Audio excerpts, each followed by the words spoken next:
like to welcome everybody for our second sit down. I am extremely excited to introduce one of my mentors, an older brother, and he's one of the reasons why Speed Island was created.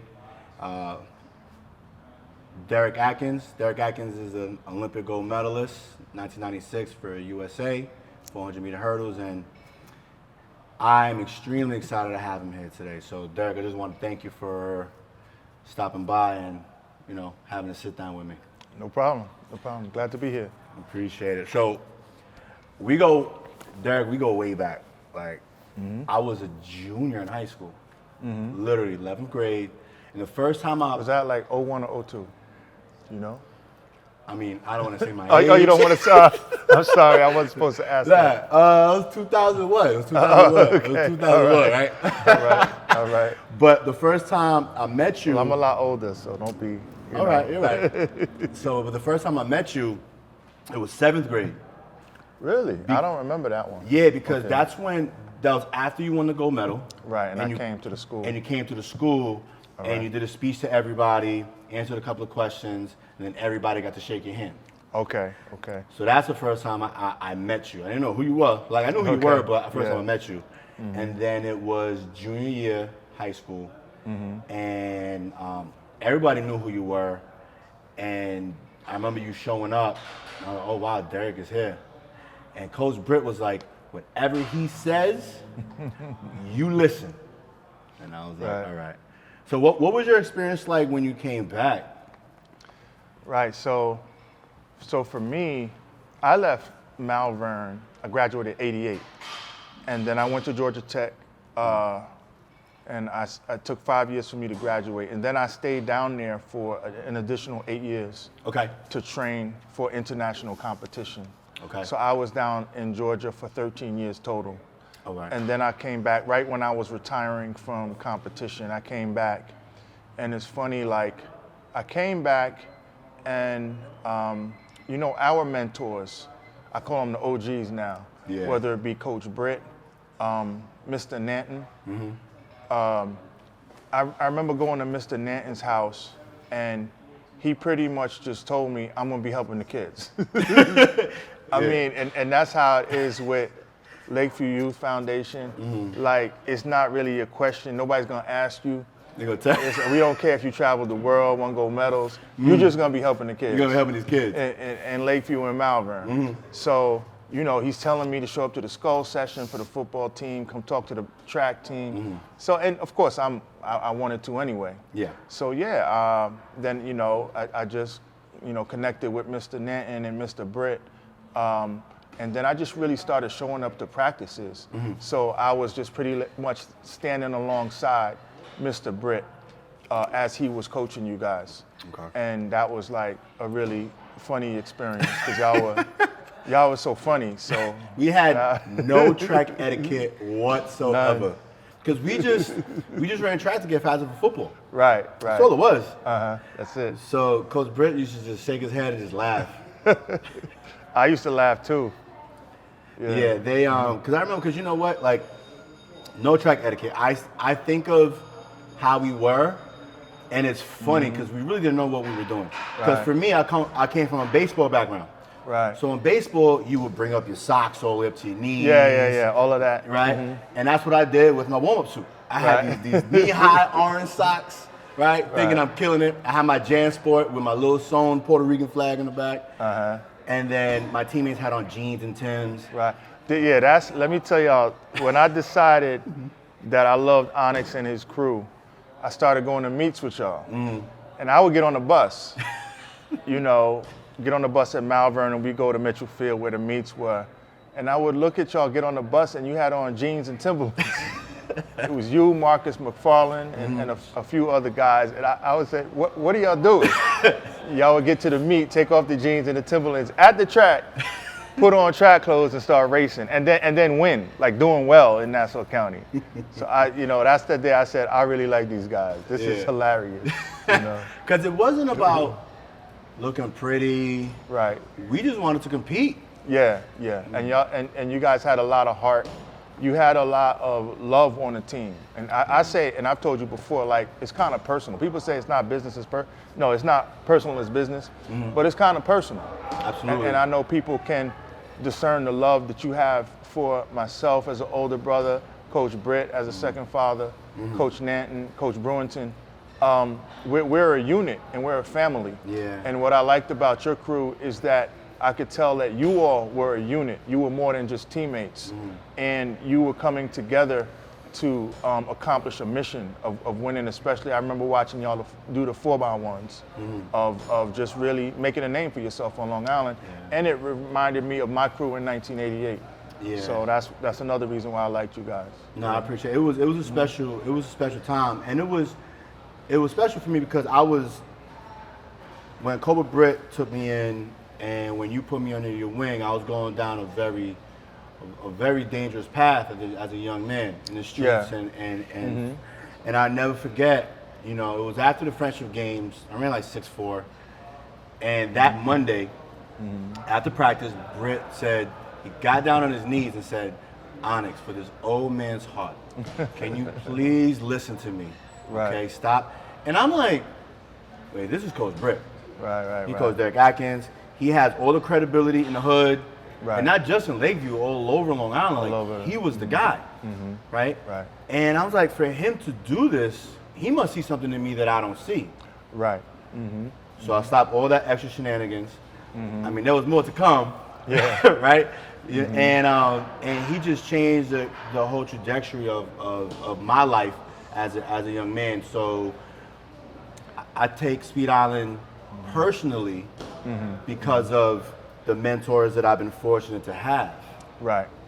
That's the huge key for me. It's, I've always said if I could be half the man you are and half the man Coach Britt was, the family man my father is, I'll be okay in life.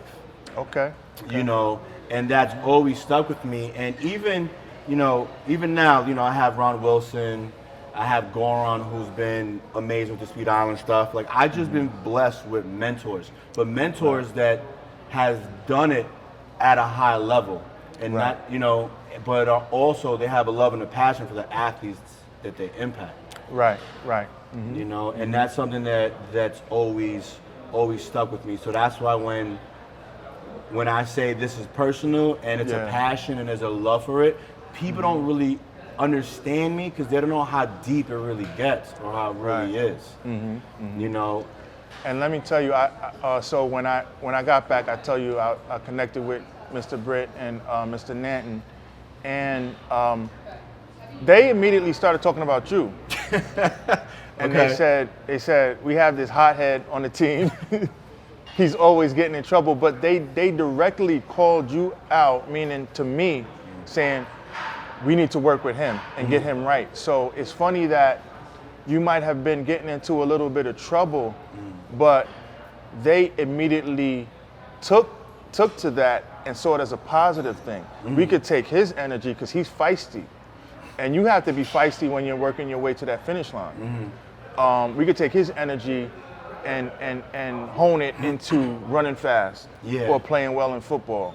So instead of saying, oh, we're gonna cast this guy off the team because he gets in a little trouble, they said, no, he's gonna be one of our best stars. And that's exactly what happened. And I like the fact that you've been appreciating that stance from them after all of these years. No, it's paying it forward. And I've always had the utmost respect for all my mentors, but now as a man, it's on another level because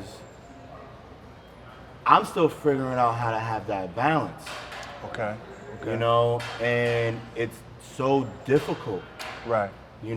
And I never forget, I believe I was at Huntington at the time, and you were talking to me. It was Huntington, but then it was also sometime when we started Speed Island, and you was talking to me about burnout. Okay. Yeah. I felt like you were doing a lot. So, I was so fired up and building this and paying homage that I got burnt out. Right. I was burnt out from like March to August. Okay, I remember that. You know, and I just admire my mentors doing it for so long, but was able to have a certain balance. Right. And able to manage it. Where me, I was just so passionate, and you know, you have that tunnel vision where there is no balance when you're trying to be the best. Like I get that, but now I understand that I do have to have a balance, because in order for Speed Island to continue to grow, I need to be balanced. Right. So that's why I brought in the coaches that I trust and know what they're doing, and I could go to other avenues to make this thing grow. So, you know, because Coach Britt, he Empire State Games, Right. football, indoor, outdoor, it just never stopped. Right. But he was able to have the family also. Yes. And, you know, And another thing people don't know now about Coach Britt is that, okay, now you see rubber tracks all over Long Island. Every high school has a rubber track. So, but when you go back to the days that I was competing in high school, every track was like a jacked up dirt track. Like even Uniondale had like a dirt cinder track, Malvern, and we were like some of the best on Long Island.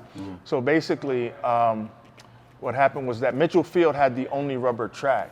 Okay. However, there was no usage of that track because it wasn't really affiliated with any high school. Okay. So that's when Coach Britt and Mr. Nanton and my dad started getting together and saying, we're going to have invitational meets at this track. So that gave birth to the Malvern Relays, which then, after I had won the gold, became the Derrick Adkins Classic. Okay. And then they did the friendship games at Nassau Community College as other invitational meets. Because without them to be meet directors in that regard, I mean, the Long Island track season would have looked really, you know, under par. Yeah, they said that they saved indoor track and field. Right, especially exactly. in Nassau County. Yeah. So they were coaching, and then they were like meet directors, coaching football, just doing a whole lot. But like you said, Coach Britt was a family man. His wife, his daughter, ended up also being on the track team and then coaching the track team. So it's funny, Britt taught life balance by example. Not really, he didn't really preach to us a lot. Yeah. Britt was a quiet man. We talk about Britt all the time. He was a quiet man. He didn't say a lot. He was just looking at you, making sure you were staying in your lane. And if you stepped out of your lane, he said, okay, hold up, you know, and put you back and check you. So when he spoke, and then you would appreciate it, like, okay, yeah, he's right. Yeah. You know what I mean? So that when he spoke, everyone listened. So yeah, he was a patriarch. He was a patriarch. He was a coach and a second father that was really going to give you that life wisdom that you needed. No, absolutely. You know, he had his use of colorful language at times. You know, one of his favorite quotes, one of my favorite quotes from him was, he used to fire us up. It was, if I say that a mosquito can pull a plow, don't ask me no questions. Right. Hook him up. Right. Hook him up. Right. You know, he used to get us fired up, you know. And one thing that stuck with me with him was the who thing. Okay. That resonates to me till this day. And I was like, yo, what do you mean? He goes, Onyx, you never want to be a who. Coach, what are you talking about? He was like, you never want someone to say, hey, do you remember Onix Salva? Do you remember Cobra Britt? And they say, who? Who was that? Oh, okay. That stuck with me till this day. And it was part of that talk when I say that Monday when he got on his knees and he was talking to me. And then he looked at me in my face and he was like, you are not a statistic. Right. And when he said that, I was like he hit me. I think about that till this day, you know? So there's a part of me that I feel I'm very indebted to you, to him, and to my mentors. That is, you know, something that I take very seriously. Even when I was in college at FIU, right? Remember, you know, I used to call him once a week, right? Tell him what's going on. I was done running. My hamstring was gone. They went on vacation. They weren't coming back. Okay. My hamstring was finished. And I called him up and I told him, Coach, across the burning sands. He was like, what? I was like, I'm a Kappa off the side, baby. And he laughed so hard because I was Greek. You know, I was in a Greek fraternity. It was all about service and stuff. but it was always about brotherhood and family to me. Okay. You know, but he understood where it was coming from. So, you know, we had a couple of words and he gave me some advice, but it was always his wisdom. And even now, you know, once a month I visit the grave and, you know, I'll talk to him, and I'm always reflecting because, you know, now I'm a very humble guy in a sense, because I always think about you, Coach Britt, right. Ron James, Charlie Natton, Coach Frederick K. Brewington, Ron Wilson, Goron, like you know, and it's just being in a circle that it keeps me grounded. And it's like now I get kids or student athletes, I get parents that are looking at me like I'm the guy now. They're looking at me for guidance, and they're looking at me, you know, and I still call you. Yeah, still to this day. And, you know, I really, you know, sometimes I just want to tell the world like how humble Onix is. And let me tell you what I'm saying. Onix, it has a lot of personality, charisma. And when you're winning, you're gonna get real happy and shout and tell the whole world how well you're doing, right? To where Britt had to tell him to not put his hands up at the end of the at the end of the race. We gotta talk about it. All right. Real quick. So, state qualifier, 100 meter dash, right? You know, I got on my Discman back in the day, you know, and I had it on low, and you know, the people around me were talking, right? And I'm like, they talking like I'm not the favorite. Like, are you serious? All right, I got something for y'all. Man, I was gone. I was gone. It was over by the 50. I kept going, but then I put my hands up like this, right through the line, and the whole crowd was like, "Ooh!" And I turned around, and I'm chirping, da da da da da da da. Yeah. And you was holding my blocks. You was holding my blocks. And from the stands, Coach Britt stood up and was yelling. And I'm talking about from the finish line. I saw him, and he was yelling while I was walking through the grass, and I felt this small. And then he told you to come talk to me. Yeah, he said, you know, I just saw Remember the Titans again. And there's a scene where the guys are clowning around in the gym, and the coach comes in. The guy is like, has his hand up, wants to high five the coach. And Denzel, who's playing Coach Boone, says, "Put your hand down, son." You know, and that was Coach Britt. Yeah, it was. That was Coach. I mean, he said, you don't win races like that for us. Then he said, "Talk to him," talking about me. So I said, so basically, Onix, like, it's great that you won, but we have to be humble winners at Malvern. So we don't talk trash. We don't do a lot of antics after we win races. And that's how I was. But let me say how your humility has shown in other ways, in that I've mentored a lot of athletes that have come out of Malvern, or just athletes all over. I've mentored athletes after me who won Olympic gold medals, not from Malvern, but from other parts of the nation.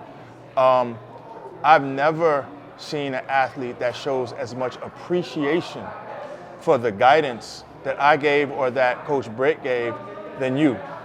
I mean, and your appreciation shows in that you stay in touch.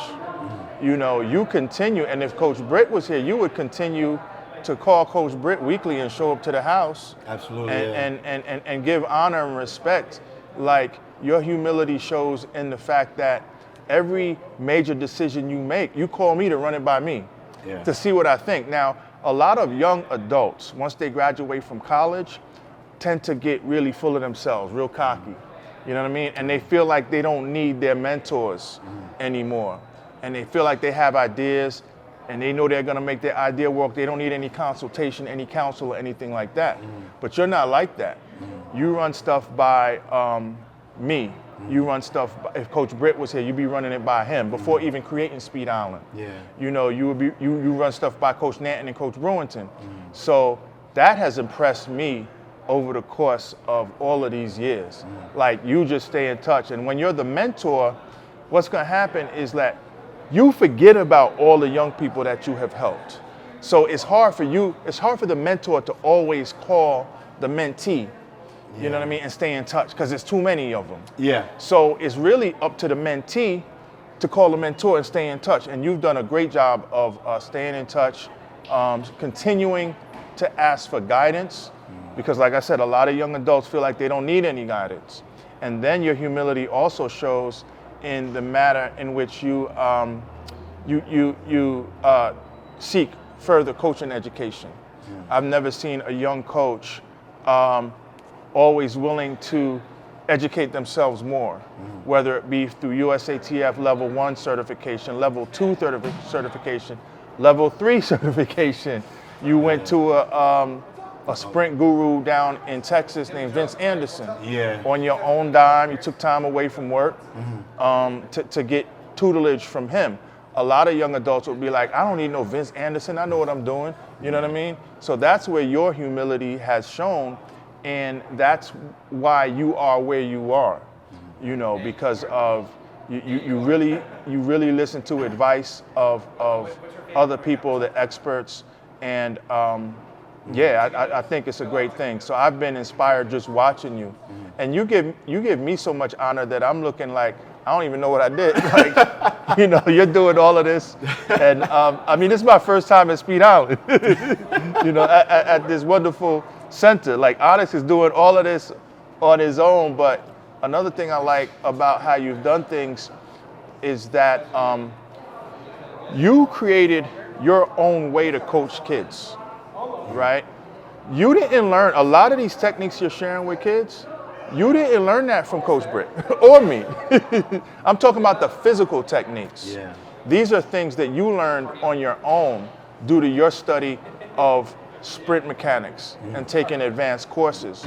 What you got from myself and Coach Britt is just the general, the overlying or the underlying guidance, you know, on what we're here for, which is to help kids do better in life through sport, particularly track and football. Yeah. And how to go about this mission and why it's necessary, and why it's necessary to develop kids and to believe in kids. And so like you've taken all of that, but you didn't clone myself, you didn't clone Mr. Britt, you created your own thing. Yeah. So I'm real proud of you for that. No, I really appreciate those words. Yeah, I really appreciate those words. You know, it goes back to paying it forward. Right, paying it forward. You know, and that's what we do. Yeah, because it's like I'm a representation of my mentors and the ones who came before me. Right. You know, and the ones that are still mentoring me, and I take that seriously. So it's like when people see me, I want certain people already think about you, Coach Britt, Ron, you know what I mean? These names, and it's just I'm a representation of that. Right. You know, so even you know, like everyone that comes into Speed Island, they know all of my mentors' names. They know who's who and what they've, you know, how they've impacted me. So it's yeah, man. You know, it's humbling, you know, but it grounds me. Right. It grounds me, and you know, I continue to try to get better. I mean, I'm still hard-headed, but you know, I just try to be better as a man, as a person, and as a coach. You know, and you know, for me, you know, we continue to have our conversations, and you know, even the guidance now with other subjects in life, you know, it helps me out a lot, and I realize that I got a responsibility now. I really do with these student athletes.